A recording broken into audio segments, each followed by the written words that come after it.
और सुखदेव जी महाराज राजा परीक्षित से कहते हैं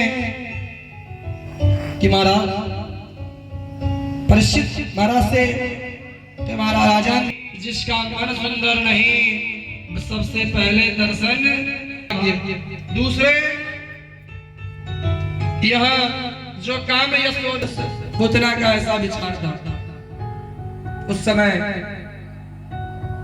भगवान कन्हैया एक हाथों से तनपान कर रहे हैं, दूसरे हाथों से पूतना के तन को पकड़कर चाप कर पकड़ लेते हैं। और जब 1 मिनट 2 मिनट 3 मिनट 5 मिनट का समय हो गया तो पूतना सोचने लगी कि अरे एक कैसा बालक है, ओ वह कैसा, एक बार बोले वृंदावन बिहारी लाल की, एक कैसा बालक है। सो उस समय देखिए क्या कहते हैं, उतना सोच रही है कैसा बालक विचित्र, ऐसा बालक तो मैं आज के पहले नहीं देखी। और ये 5 मिनट से 7 मिनट हुआ, पूतना घबराने लगी। और जब 7 से 9 मिनट हुआ तो मानो कि लगा कि भगवान उसके प्राणों को का पान करने लगे, तन के पान को करते करते। और पूतना कहती है कि अरे लाला छोड़ो, अरे लाला छोड़ो। और कन्हैया कहते हैं मौसी मोको पकड़ना आता है और मोको छोड़ना सो आता ही नहीं, मैं क्या करूं, मेरा यही बहुत बड़ा लाचारी है। और जिसको पकड़ लेता हूं उसको ठिकाने लगा कर ही मैं छोड़ता हूं। तो जब ही भगवान तनों का पान करते करते प्राणों का पान करने लगे, व्याकुल हो गई। और उस समय राक्षसी अपने शरीर को बढ़ाने लगी और बढ़ाते बढ़ाते कन्हैया को लेकर उड़ गई। और उड़ गई तो भगवान भी देखिए कितने चालाक होते हैं, तुरंत ही उसके गर्दन को पकड़ लिए और गर्दन को पकड़ लिए। और उसका प्रभाव हुआ कि मानो गोकुल में हड़कंप से मच गई। हड़कंप जब मच गया तो सारे गोकुलवासी दौड़ते दौड़ते आते हैं, सारी गोपियां आती हैं और लगा कि माता यशोदा का प्राण साथ में निकल गया। माता व्याकुल हो गई। और तभी जब ही उड़ते उड़ते पूतना जाकर गिरी कहां, मथुरा के सीमा में, जहां बहुत बड़ा एक कंस का बगीचा था। भगवान बड़ा नेक काम करते हैं, जाकर वहीं गिराएं कि वही नष्ट हो। और जब नष्ट हो गया तो वहां दौड़ते दौड़ते सब, गोकुल और मथुरा की दूरी बहुत नहीं है, और सभी ग्वाल बाल गोपी सब दौड़ते हुए जाते हैं। देखते हैं कि कन्हैया चैन से बैठकर खेल रहे हैं। माता यशोदा अपने गोद में उठा लेते हैं और लेकर आती हैं कन्हैया को, गाय के गोबर से स्नान करा रही हैं कि राक्षसी स्पर्श की है मेरे लाला को, सो गाय के गोबर से स्नान भगवान का हो रहा है। गाय के मूत्र से, गाय के गोबर से। पूर्णवासिनी नाम की एक ब्राह्मणी थी, भगवान के नाम से ही भगवान को जाना जा रहा है। भगवान सोच रहे हैं कि लो ये बड़ा विचित्र लीला, मेरे नाम से ही मुझे ही जाना जा रहा है। एक बार बोलिए वृंदावन बिहारी लाल की। और इस तरह सभी गोपियां आकर कहने लगी यशोदा माता से कि अरे देवी तुम काहे लिए लाला को छोड़कर चली गई थी? मैं क्या जानती थी बहन कि एक कोई राक्षसीन है, मैं तो बस यही जानती थी कि कोई ब्राह्मणी आई है। इसलिए जानकर सो मैं चली गई। कुछ लोग अतिथि लोग आए थे, कहते हैं अतिथियों का सत्कार ही सबसे बड़ा कर्म है। और इस समय देखिए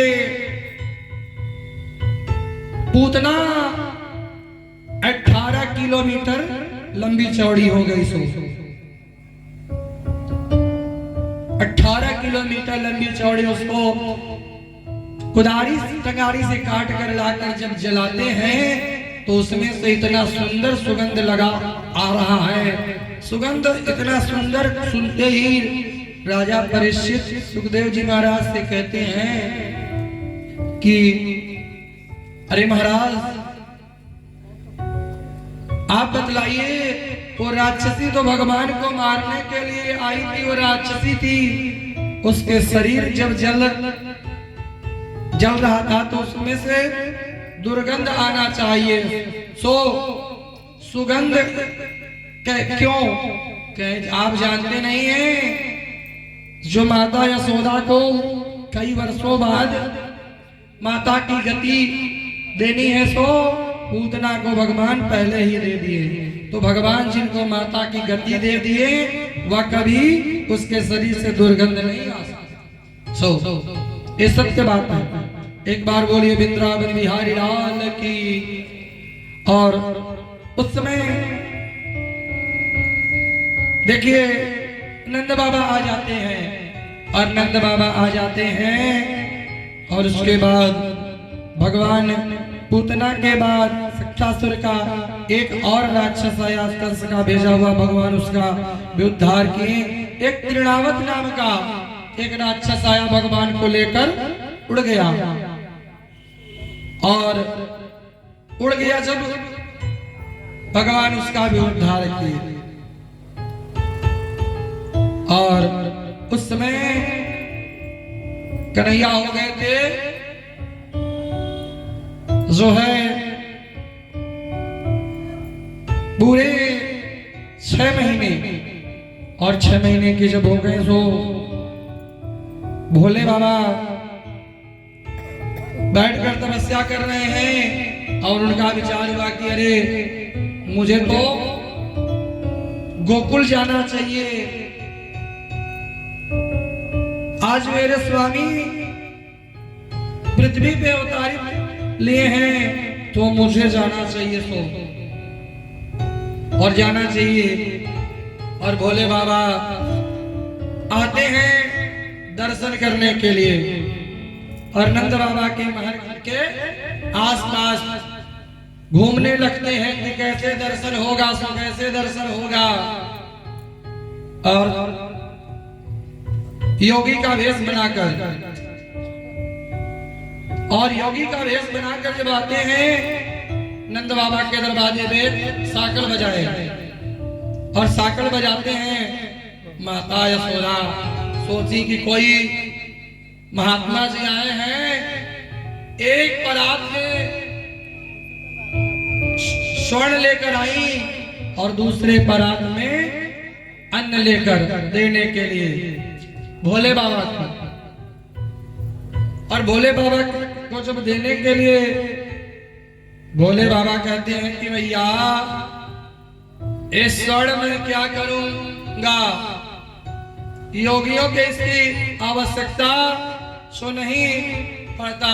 पहली बार जो योगी स्वर्ण को स्पर्श करता है, सबसे बड़ा स्वर्ण भगवान के नाम का जो भस्म है वही सबसे बड़ा स्वर्ण है। अन्न दे रही है माता यशोदा कि बाबा अन्न ले लीजिए। कहे नाना, मैं बैठकर तपस्या कर रहा था हरिद्वार में, हरिद्वार में बैठकर तपस्या कर रहा था। गुरुजी, मेरे गुरुजी महाराज आए, कहे बेटा सो जाओ, तुम गोकुल और नंद के घर जो पुत्र हुआ है उसका तुम दर्शन करके आओ। इसलिए मैं आ गया मैया, और मुझे कुछ नहीं चाहिए। सो और तुम दर्शन मुझको करा दो।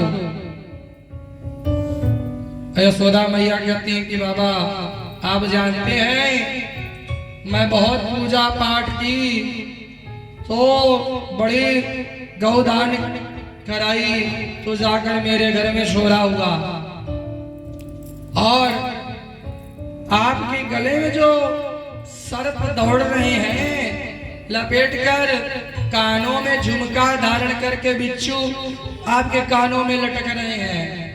अगर मेरा लाला देख लेता है अगर कहीं पे भी सर्प तो मानो कि मेरे गोद में आकर ऐसे लिपक जाता है कि छोड़ता ही नहीं है और डर जाएगा, इसलिए मैं दर्शन आपको नहीं कराऊंगी। भोले बाबा कहे अरे मैया तुम्हारा लाला जिसे एक मेरे गले में सर्प दौड़ रहा है लपेट कर लेकर आया हूं, ऐसा तुम्हारा लाला सैकड़ों फन वाले सर्प पे शयन करता है।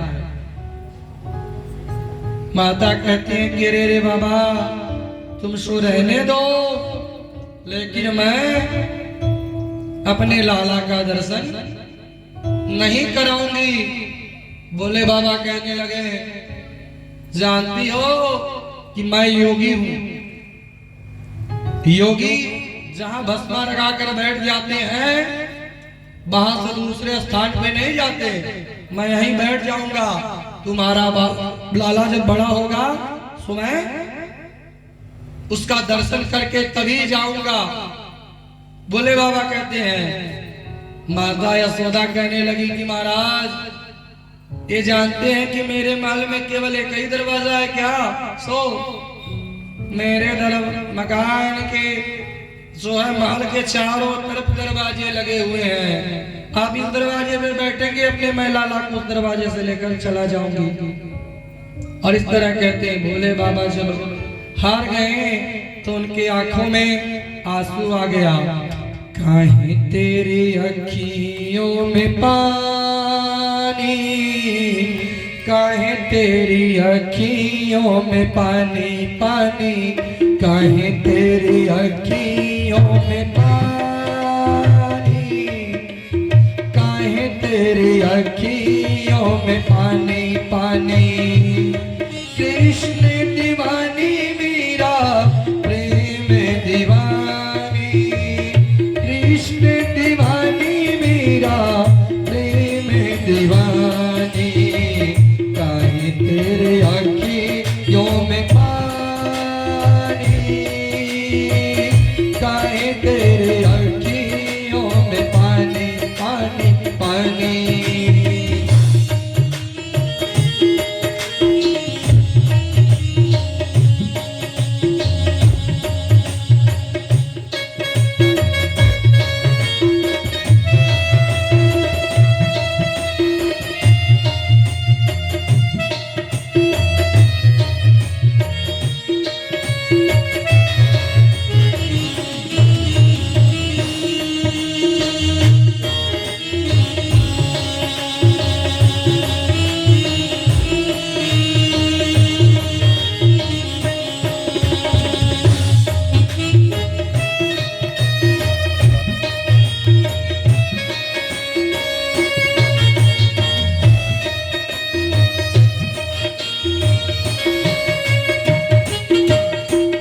कृष्ण दीवाने मेरा श्याम दीवाने,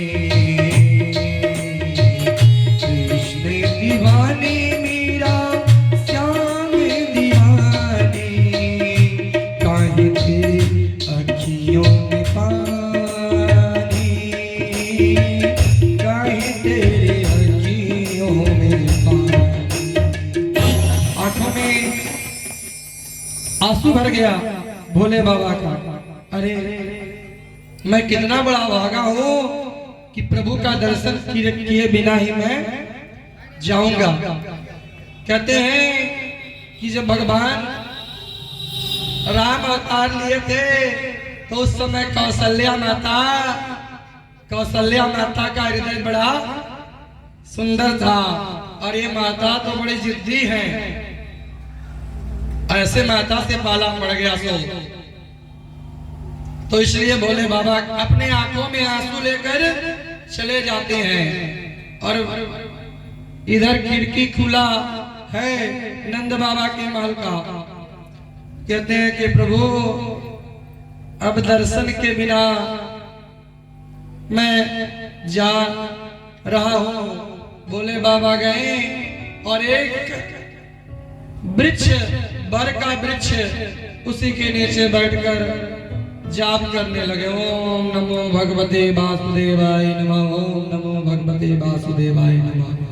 सोचते हैं कि भगवान से मिलने का हमारा लग रहा है कि कुछ शेष अभी बचा हुआ है, इसीलिए नहीं कर पा रहा हूँ। बैठकर ध्यान करते हैं और तभी इधर कन्हैया पलना में सोए सोए इतनी तेजी से चिहुक चिहुक कर रो रहे हैं। माता यशोदा घबरा सी गई। और जब माता यशोदा घबरा गई तो सारी गोपियां पागल की जैसी आ गई होकर। कहीं का भयो काहे लिए लाला रो रहा है देवी। तो उस समय यशोदा माता कहती हैं, अरे बहन लग रहा है सुबह से, देखो सुबह से ही लाल रोते जा रहा है, 2 मिनट के लिए सो रहा है फिर चुप कर रोने लग रहा है। एक गोपी कही, सो कोई ऐसा कोई व्यक्ति तो सो नहीं आया था, तुम्हारे लाल के ऊपर दृष्टि पड़ी और वह नजर सो लग गया। किसी ऐसे आदमी का नजर तो नहीं पड़ गया और नजर सो नहीं पड़ गया। उस समय कहती है कि नाना आज मेरे इस महल में कोई नहीं आया, केवल एक बाबा आए से, और जब से गए हैं तब से कन्हैया रोते जा रहा है। कहे बाबा आए थे तो बाबा को तुम लाला क्यों लेकर गई थी सामने क्या? कहे नाना मैं ऐसा बाबा आए सो मैं उनको थाली भरकर स्वर्ण दे रही थी लेकिन नहीं लिए, अन्न दे रही थी, केवल वो बाबा अड़ गए कि देवी कह रहे थे कि अपने लाल का दर्शन मुझको करा दो, और मैं लाल का दर्शन नहीं कराई बहन कि बाबा के गले में सर्प दौड़ रहे थे। और तुम तो जानती हो कि मेरा लाला सर्प को देखता है तो डर कर मुझे चपक कर पकड़ लेता है। और इस तरह जब ही कहती है, और वह गोपी कही कि बहन पहला कार्य तो ये है कि अपने दरवाजे से संतों को कभी खाली हाथ नहीं जाने देना चाहिए, और संतों की ऐसी ही इच्छा, संतों की जैसा इच्छा, उस इच्छा को पूर्ण करना तुम्हारा कर्तव्य था। तो कहे क्या करूं? कहे उस संत को जा बुलाकर तुम अपने लाला का दर्शन करा दो सो। और गोपी गई जाकर भोले बाबा बैठकर तपस्या कर रहे हैं, और भोले बाबा से गोपी कही कि अरे बाबा चलियो, मैया को बुलाई, मैया को बुलाई। तो कहे नाना मैं योगी हूं और कहीं जाता आता नहीं हूं, एक जगह बैठकर योगी लोग केवल तपस्या करते हैं और कहीं किसी के घर नहीं जाते, पहली बात। और कहे नाना बाबा चलिए, मैं गया था और नंद बाबा के द्वार पर, और लेकिन वो जो मैया अंदर रहती है ना बड़ी हठीली है, और जिस दरवाजे से मैं एक बार वापस आ जाता हूँ वहां तो एकदम कतई नहीं जाता हूँ। सो और उस समय जब इस बात को सुनकर भोले बाबा की गोपी कहने लगी कि महाराज चलिए, अरे जो यशोदा का लाला है रो रहा है, सो कहें रो रहा है तो जाकर तुम पूछ कर आओ यशोदा से कि मैं आऊंगा सो लाला का दर्शन कराएंगी। गोपी कहती है कि बाबा आप चलिए सो मैं दर्शन कराऊंगी लाला का। मैं कहती हूं। और भोले बाबा बैठे बैठे कहते हैं चल रे योगी नंद भवन में, चल रे योगी नंद भवन में, तोहे यशोदा बुलाई है, काको लाला नजर लगी है, राई लोन उतारी है। भोले बाबा पहुंचते हैं और भोले बाबा जब पहुंचते हैं तो कन्हैया को जानते हैं। माता यशोदा आकर बैठ गई लेकर गोद में, और यशोदा मैया के गोद में जितने समय तक कन्हैया हैं उतने समय तक रोते ही जा रहे हैं। भोले बाबा कहें कि देवी एक काम करो तुम मेरे गोद में। और जब ही भोले बाबा के गोद में आए कन्हैया ठठाका मार के हंसने लगे, और ठठाका मार के हंसने लगे कि देखो बाबा आप मेरा दर्शन करने के लिए आए। और जब दर्शन करने के लिए माता यशोदा कहती बस बस बस बस बाबा मुख दो जी। और जब अपने गोद में लेते हैं और जब माता लेती है फिर प्रभु रोने लगे। और इस तरह से ऐसी ही क्रिया जब चलती रही माता यशोदा के आंखों से झरझर झरझर आंसू गिरने लगे। माता यशोदा परेशान हो गई। तो इसलिए माता यशोदा जब परेशान हो गई तो उस समय कहते हैं भोले बाबा की मैया तुम एक काम करो, तुम अपने मकान के अंदर एक मंदिर बनवा दो सो मेरा, और तुम मंदिर बनवा दोगी तो जब तुम अपने लाल को स्नान कराओ और उसका जल जो है जल मेरे ऊपर गिरेगा तब तक तुम्हारा लाल शांत रहेगा। और इस तरह से लाला जब जब तेरा लाल रोवे तब तब मेरा दर्शन पावे। जब लाल रोए तुरंत मेरा दर्शन करा देना, शांत हो जाएगा। भोले बाबा वहीं पर रह गए। और कहा जाता है कि नंदगांव में शंकर भगवान की एक मंदिर है, शास्त्र में बताया गया है। जो भोले बाबा का वहां पर जाके नंद बाबा के महल में भोले बाबा का दर्शन करता है, जिसके घर में पुत्र नहीं होता उनके घर में 2 पुत्र का वरदान है, ऐसा कहा गया है।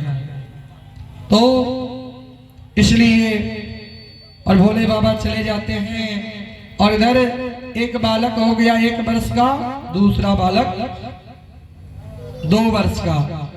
दोनों बालकों का नामकरण नहीं हुआ। और नामकरण नहीं हुआ क्योंकि उत्सव ही चल रहा है। तो वासुदेव जी महाराज के कुल पुरोहित जो गर्गाचार्य जी महाराज थे, गर्गाचार्य जी महाराज से कहते हैं कि महाराज आप जाकर मेरे दोनों पुत्रों का नामकरण करिए। और गर्गाचार्य जी महाराज आते हैं नंद बाबा के दरवाजे पे।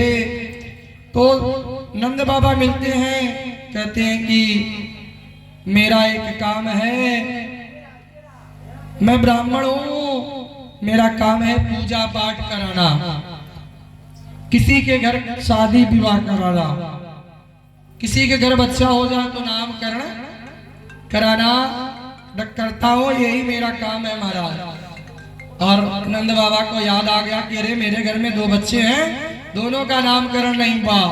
कि बाबा आप मेरे घर में 2 बालक हैं, दोनों का नामकरण करिए। तो और उस समय जब ही नामकरण करने की बात सुनते हैं, गर्गाचार्य जी महाराज कहते हैं नाना महाराज मैं नामकरण नहीं कर सकता, जानते हैं मैं वासुदेव के कुल का कुल पुरोहित हूं। अगर आपके बालक का नामकरण करता हूँ, ये बात पता चल जाएगा कंस को, तो आपके जो बालकों पे विपद आ जाएगी, क्योंकि कंस वही उसी घड़ी का तो सो इंतजार कर रहा है, इंतजार कर रहा है। तो इस तरह जब नाना मैं नहीं कर सकता और करता हूं भी और पता चल जाएगा, तो एक ब्राह्मण ऐसा नहीं चाहता, हित नहीं, पुरोहित इस तो उसी के कहते हैं जो पूरे अग्रे हित, जो आगे आगे आपके हित के बारे में सोचता है वही पुरोहित होता है, ये सत्य है। एक बार बोलिए वृंदावन बिहारी लाल की। और के महाराज आप नामकरण करिए, क्योंकि आपके जैसा कोई विद्वान आया जिसके ललाट की तेजता मैं देख रहा हूं आपके द्वारा होता सो बड़ा अच्छा रहता। क्या करता हूं तो आप 10-20 हजार लोगों को, कोई उत्सव में 10-20 हजार लोगों से कम को लोगों को नहीं बुलाते, और 10-20 हजार लोगों को बुलाते हैं। कंस का भेजा हुआ एक, अगर कोई राक्षस आ गया तो बड़ी विपत्ति हो जाएगी। क्या महाराज मैं किसी को नहीं बुलाऊंगा, गुरुदेव आप मेरे बालकों का नामकरण करिए, केवल मैं गौशाला में बैठूंगा और गौशाला में आप नामकरण करेंगे। और इधर नंद बाबा जाते हैं, यशोदा माता को कहते हैं कि देवी मेरे बालकों का नामकरण हो जाए, और रोहिणी माता को भी बुलाते हैं। दोनों माताएं अपने में विचार करने लगे कि मेरे बालकों का जो नामकरण करने वाला ज्योतिषी विद्वान ब्राह्मण आया है, तो उसका पता कैसे चलेगा कि दोनों बालकों की आपस में अदला बदली कर ली। और इस तरह से जब आपस में अदला बदली करनी, एक बार बोलिए वृंदावन बिहारी लाल की। और आकर बैठ गई, और जब आकर बैठ गई तो उस समय रोहिणी की गोद में जो बालक है उनके ऊपर जब वो देखते हैं, गर्गाचार्य जी महाराज देखते हैं तो कहते हैं अरे ये तो ही मेरे परम ब्रह्मा। इनको देखकर उनकी आंख खुली की खुली सी रह गई और मुख खुला सा खुला रह गया, लेकिन सांस बंद सो हो गया।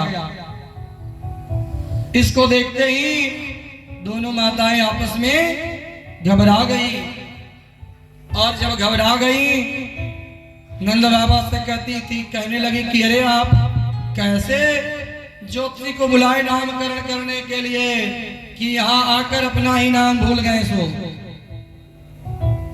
अपना नाम सो भूल गए। और माता यशोदा जब गर्गाचार्य जी महाराज को हिलाई तो कहें गर्गाचार्य जी महाराज की देवी क्या हुआ? कहें अरे महाराज मैं सोची कि आप तो सिधार गए, और सिधारना ही था तो मेरे घर में क्यों सिधारे, इस बड़ी चिंता में मैं पड़ गई।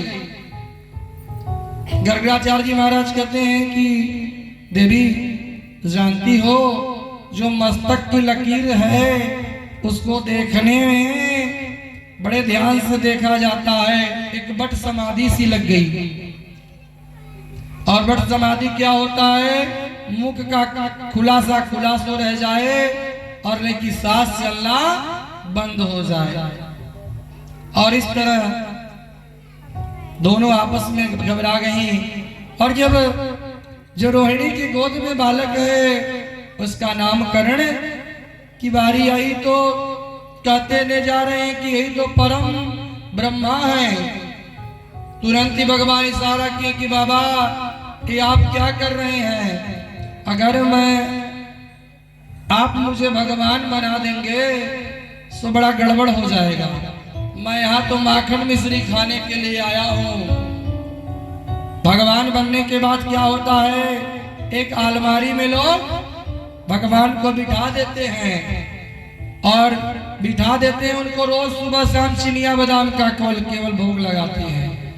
तो चिनिया बादाम मुझे नहीं खाना है सो।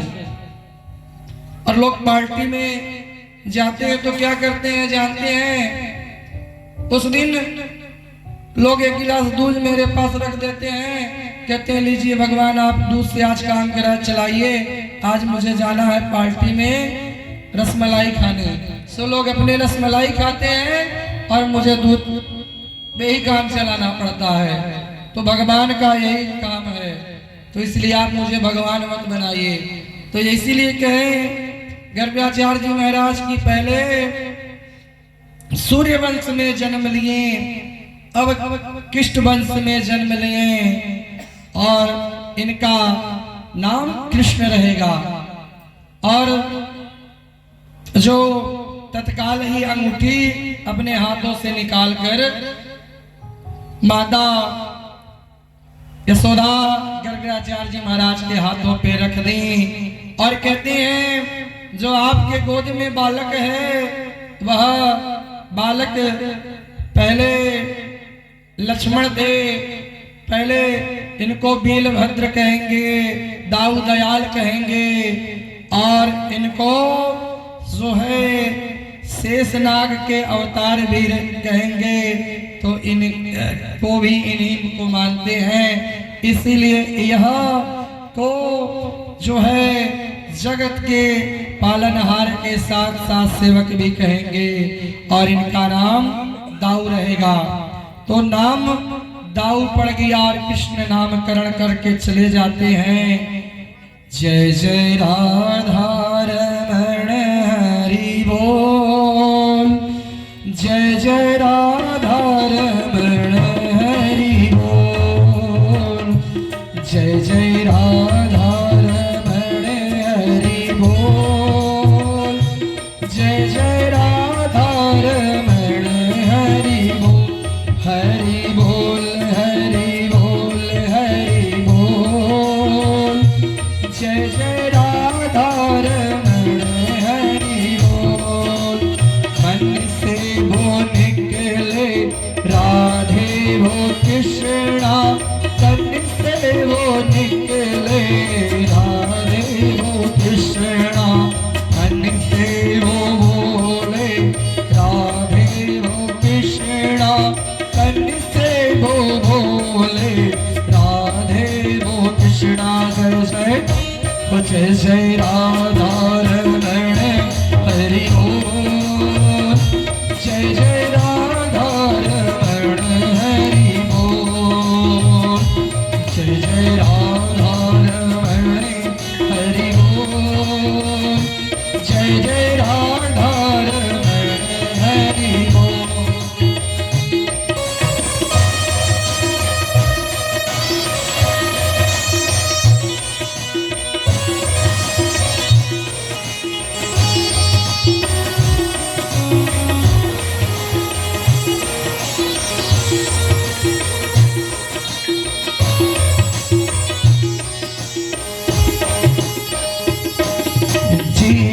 तो तेरी बोले राधे वो कृष्णा, मुख से वो निकले राधे वो कृष्णा।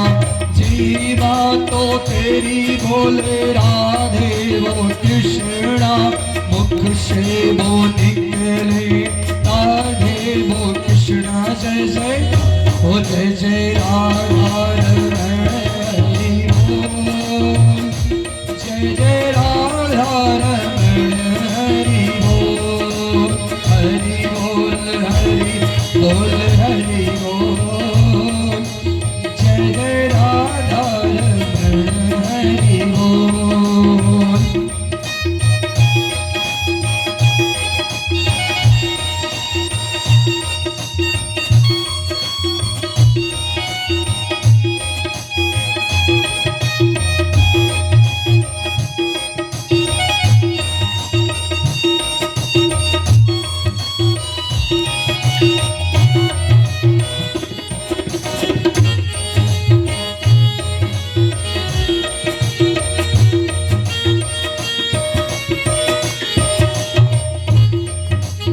हल्के तो तेरी बोले राधे वो कृष्णा, हल्के तो तेरी बोले राधे वो कृष्णा, हल्के तो तेरी बोले राधे वो कृष्णा, हल्के तो तेरी बोले राधे वो कृष्णा, आँखों से निकले राधे वो कृष्णा, सांसों से बोले राधे वो कृष्णा। जय जय तुझे जय राधा,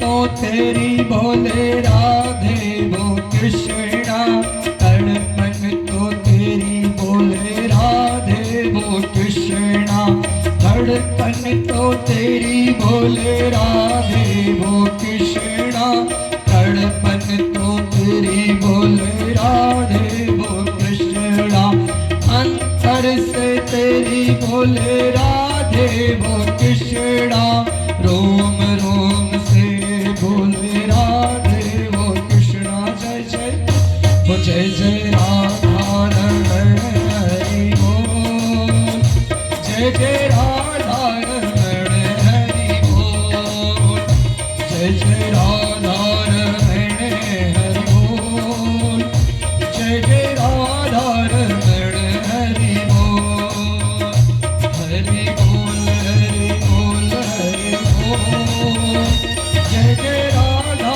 रमण हरि बोल।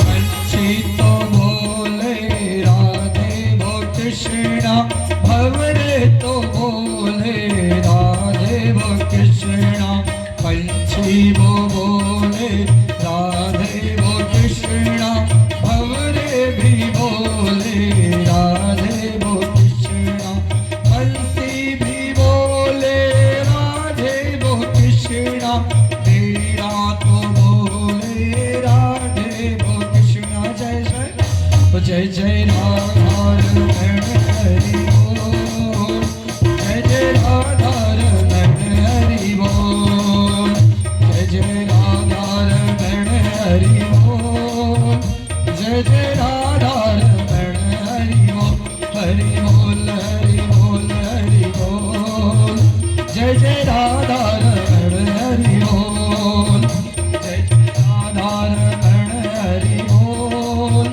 जय जय राधा रमण हरि बोल।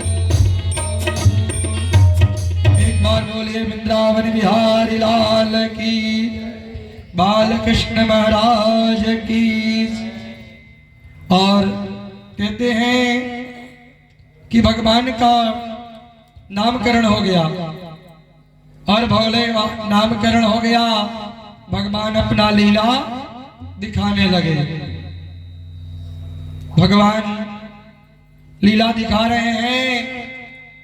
भगवान का जब उस जन्म उत्सव चल रहा था तो जो गोकुल की नई बहुएं हैं उनका तड़पन धीरे धीरे बढ़ रहा था सो, और इतनी व्याकुल हो गई और कुछ नई बहुएं आपस में विचार की कि नंद बाबा के घर जो उत्सव होता है सो उसमें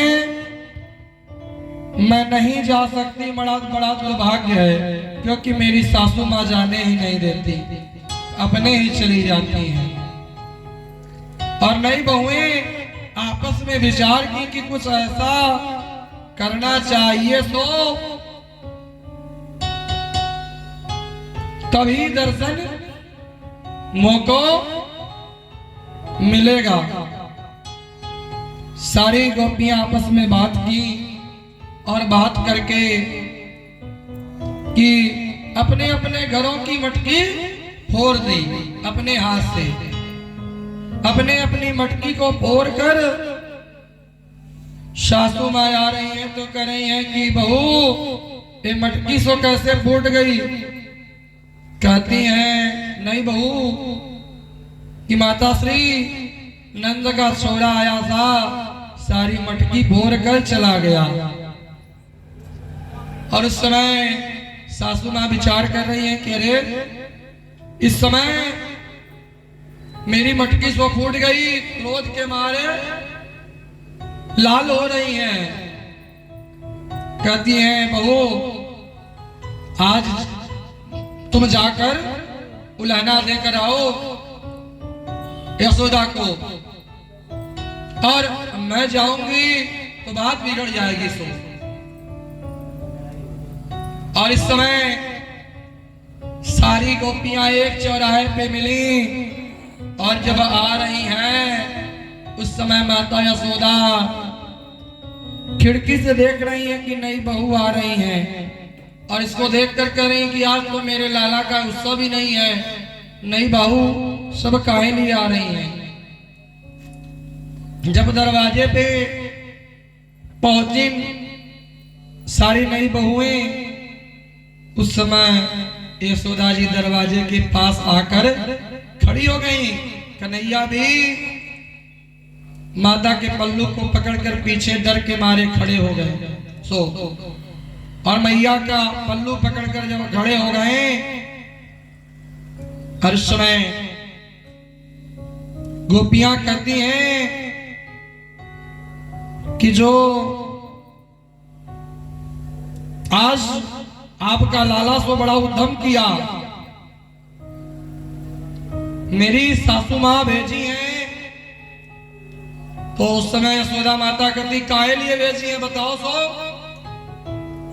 कहें कि तुम्हारा जो लाला है जाता है देवी और माखन छुड़ाकर माखन खाने के लिए, और उस समय यशोदा माता कहती हैं कि सो मेरा लाला की का पेट ही कितना बड़ा है, कितना माखन खाएगा।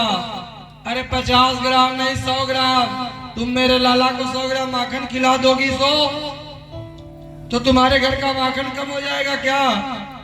कहे ना देवी,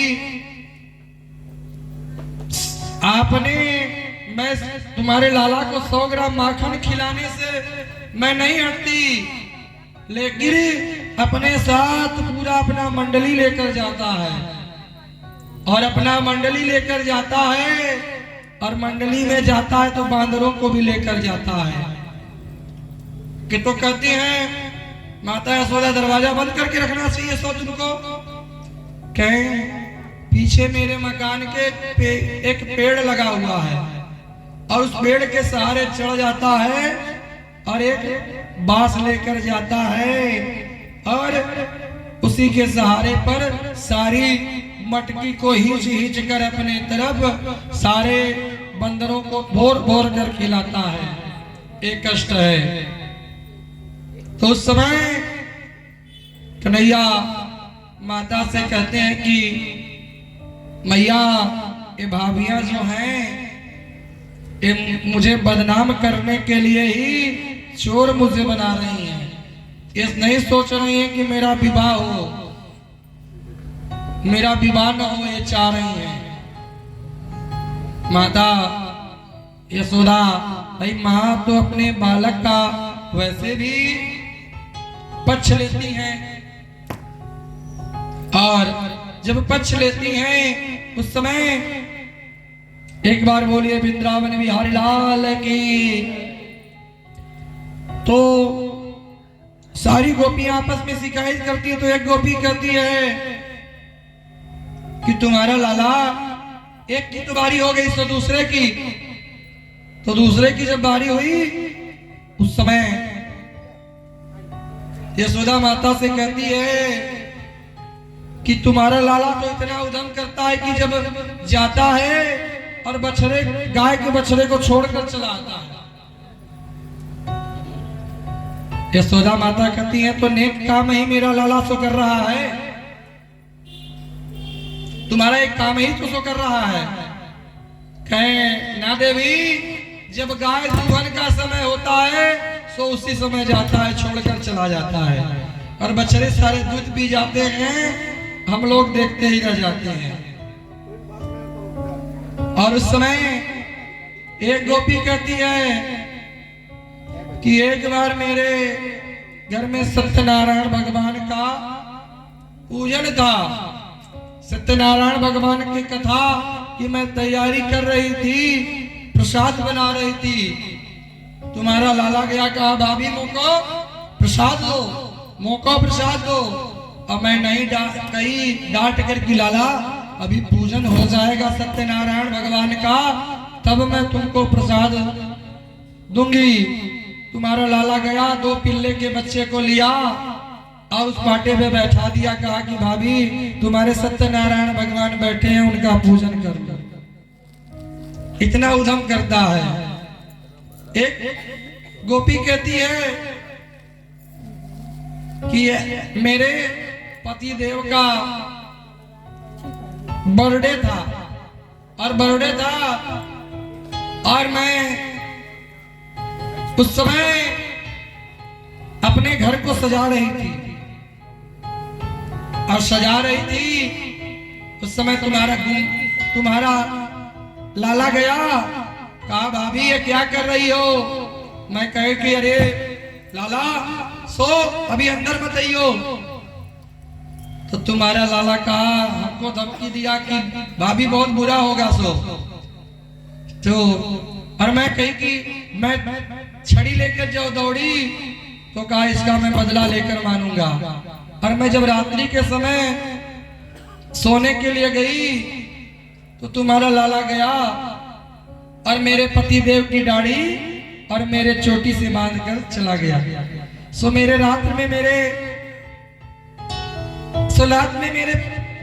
स्वामी जी को प्यास लगी, तो मेरे स्वामी जी उठे और अपने मेरे चोटी को अपने दाढ़ी से खींच रहे हैं, और मैं पूछ रही का भयो।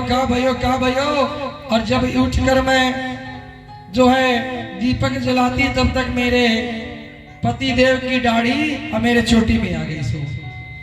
तो तुम्हारा लाला इतना उद्यम करता है देवी। और उस समय माता कहते हैं कि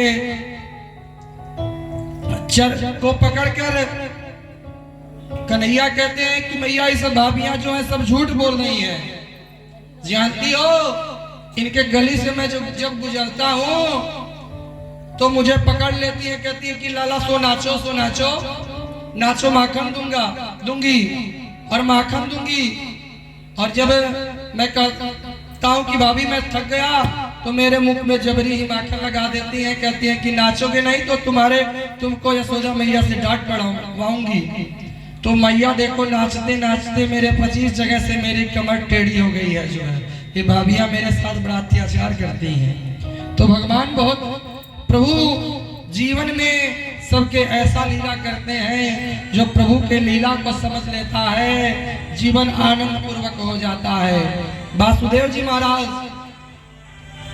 का जीवन त्याग से ही व्यतीत होता है। इधर नंद बाबा भगवान की बहुत बड़ी कृपा समझते हैं, और नंद बाबा प्रतिदिन यमुना में स्नान करने के लिए जाते हैं, और यमुना में स्नान करके आते हैं तो पूजन के लिए जल लेकर आते हैं यमुना जी का, और यमुना जी का पूजन करते हैं घर कमरे के अंदर। प्रतिदिन जाते हैं, और जाते हैं तो देखते हैं तो कन्हैया पीछे पीछे एक दिन उनके पीछे पीछे जाने लगे। एक बार बोलिए वृंदावन